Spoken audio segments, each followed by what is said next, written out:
Assalamualaikum warahmatullahi wabarakatuh. Saya Ilham Barok, NRP 2103187016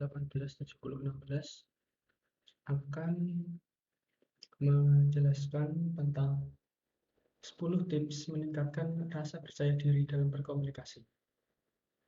Tugas mata kuliah keterampilan komunikasi. Untuk pertama-tama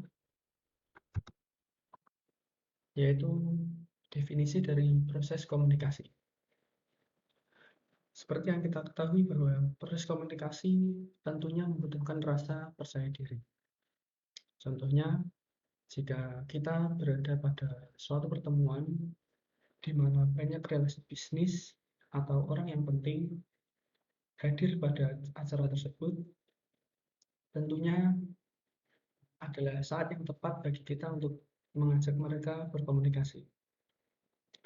Tetapi mungkin kita akan merasa bahwa alangkah beruntungnya jika kita dilahirkan dengan rasa percaya yang tinggi.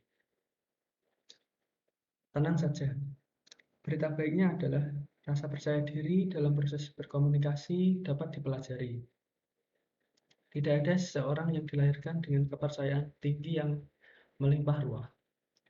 Jika mungkin kita menemui orang dengan kriteria tersebut, yakinlah bahwa mereka telah berusaha membangunnya selama bertahun-tahun.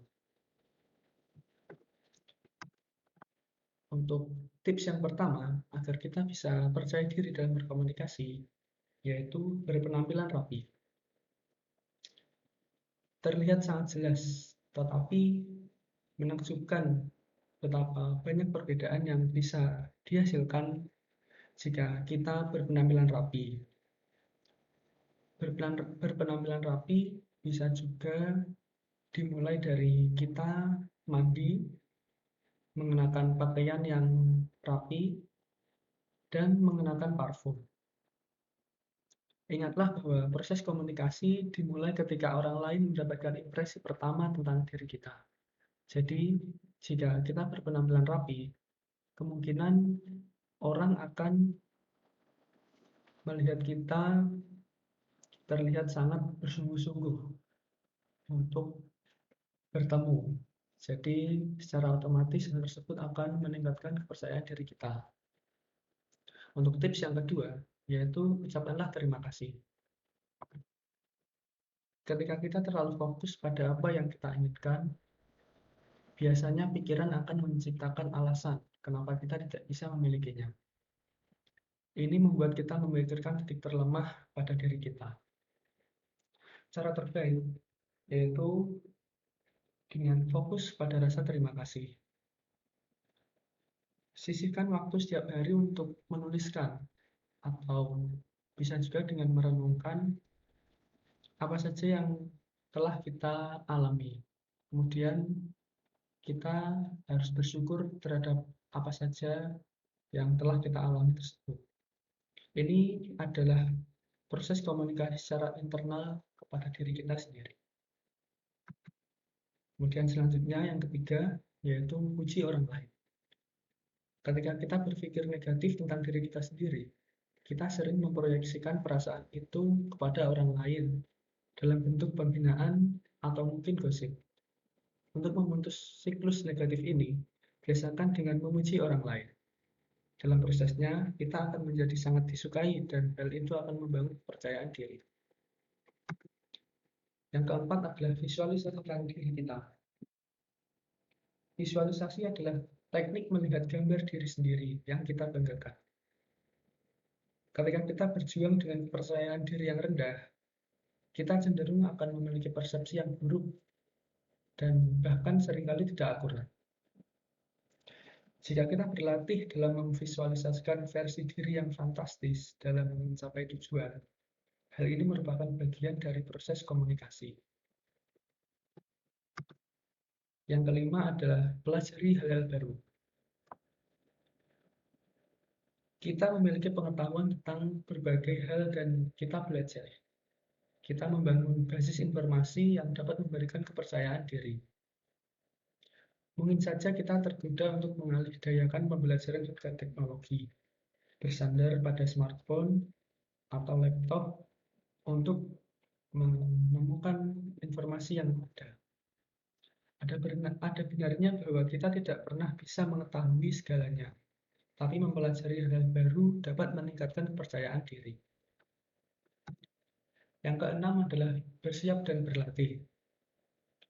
Persiapan adalah 80% dari kesuksesan. Ketika kita menemukan bahwa ada rasa tidak nyaman yang menahan, mungkin sudah saatnya untuk mempersiapkan lebih banyak. Semakin siap diri kita, semakin percaya diri kita rasakan. Semakin sedikit kita khawatir tentang langkah selanjutnya, dan semakin banyak kita berada di saat ini dan di sini. Sehingga jika kita melihat bahwa 80% adalah angka yang tinggi, maka hal tersebut adalah fokus kita untuk bersiap dan berlatih untuk mencapai tujuan dan kesuksesan. Yang ketujuh adalah berlatih ke mentalitas kesetaraan. Orang dengan kepercayaan diri yang rendah melihat orang lain lebih baik atau lebih pantas daripada diri mereka sendiri. Meskipun kelihatannya tidak selalu seperti itu. Daripada membawa persepsi seperti ini, perlu bagi kita untuk menganggap diri kita setara dengan semua orang. Yakinlah bahwa mereka tidak lebih baik atau lebih pantas daripada kita, atau kita tidak lebih buruk dari mereka. Buatlah perubahan mental ke mentalitas kesetaraan. Ini artinya kita dapat belajar menaruh respek kepada diri sendiri. Yang selanjutnya, kedelapan adalah sadari bahwa perasaan bukanlah fakta. Terkadang pada situasi sulit dapat mendorong kita untuk mengalami perasaan negatif yang kuat tentang diri kita. Dengan mudah kita menyerah dan tergoda untuk percaya bahwa perasaan ini adalah fakta dari situasi tersebut. Menguasai kemampuan membedakan perasaan dan fakta akan sangat membantu mempertahankan tingkat kepercayaan diri dan harga diri yang lebih tinggi. Yang kesembilan adalah dapatkan beberapa kemenangan. Jika kita memiliki kesuksesan kecil, hal ini dapat membuat kita untuk terpicu dalam membangun narasi positif dalam diri kita, serta dapat membangun kita untuk sanggup menghadapi tantangan yang lebih besar. Jadi, dengan menemukan atau mencapai beberapa hal kecil yang kita tahu bisa untuk dikuasai dan lakukan, dapat membantu kita untuk membangun kepercayaan diri. Kemudian yang terakhir, yang ke-10 adalah berolahraga. Sejalan dengan penampilan pribadi, kebugaran fisik memiliki efek besar pada kepercayaan diri. Jika kita tidak berbentuk, kita akan merasa tidak aman, tidak menarik, dan kurang energik. Dengan berolahraga, kita dapat meningkatkan energi pada diri sendiri untuk mencapai sesuatu yang positif. Hal ini juga penting dalam membangun citra diri dalam pandangan pertama di proses komunikasi. Selanjutnya, akhir kata, tentu dari ke-10 tips tersebut, dalam membangun kepercayaan diri dalam proses komunikasi, tentunya mudah untuk kita terapkan, bukan? Kemudian tantangannya sekarang adalah, yang perlu kita lakukan adalah mempraktekannya berulang kali dalam aktivitas sehari-hari, sehingga tertanam di pikiran kita sebagai sebuah kebiasaan yang positif. Kemudian sebagai penutup, ada kutipan dari Albert Camus, yaitu kita tidak pernah punya waktu untuk menjadi diri sendiri. Kita hanya punya waktu untuk menjadi bahagia. Baik, sekian presentasi dari saya. Terima kasih atas perhatiannya. Apabila ada kesalahan, mohon dimaafkan. Sekian. Assalamualaikum warahmatullahi wabarakatuh.